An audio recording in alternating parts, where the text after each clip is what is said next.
Amin al-Husseini and Hitler thought alike. Adolf Eichmann explained him how the Nazis would solve the Jewish question. He knew what was going on with the Jews. They were rounded up and brought to the camps. He took an active part in the final solution. The Mufti was ready to plan the elimination of Jews in the Middle East. הוא הוציא ברושור כזה עם ציור של אל-אקצא, ועל הכיפה שלה ציור של מגן דוד. אל-אקצא בסכנה. היהודים רוצים לבנות את היכל שלמה במקום מסגד אל-אקצא. זאת המצאה של המופתי. לפני זה אף אחד לא דיבר על זה, אף אחד לא חשב ככה.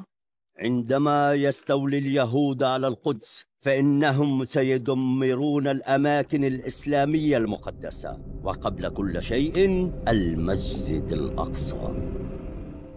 He misinterpreted the Quran in order to promote Jewish hatred. There was a moderate Muslim and Jewish leadership in Mandate, Palestine, who saw room enough for Jews and Palestinians to share the land and work together. But he would not allow that. המופתי היה זה שהמציא את האנטישמיות האסלאמיסטית שאנחנו רואים אותה היום.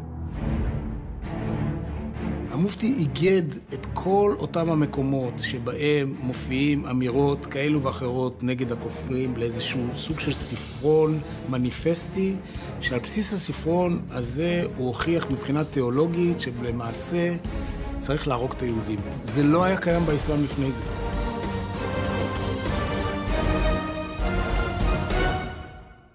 יש לנו ביקור מתועד של המופתי. בזקסהאוזן, מחנה ריכוז, הוא מבקר בו בלוויית אנשי מטה מאוד בכירים של הימלר. המסמכים אומרים שהביקור עשה רושם מאוד חיובי על המופתי. דייטר ויסצילניצי, אחד מעוזריו הבכירים ביותר של אייכמן, שהיה אחראי על השמדת יהודי סלובקיה ויוון והונגריה, הוא בעדותו במשפט נירנברג, הוא אומר חזמין אל-חוסייני היה אחד המעודדים הגדולים ביותר של הפתרון הסופי. הוא לא הרפא, הוא דרש, הוא טבע, הוא התחנן, הוא התכתב, הוא דרבן. הוא בדק ששום דבר לא נשאר. ב-20/9/1944, המופתי אומר בשפה הערבית, אוי, העם הערבי האציל, האם אין בכוחכם להתגבר על 11 מיליון היהודים? הייתה מוסכמה לפני 1939 שיש בעולם 17 מיליון יהודים. המופתי יודע להגיד שיש 11 מיליון יהודים בעולם. זה אומר שהמופתי היה שותף סוד מלא לתוכנית ההשמדה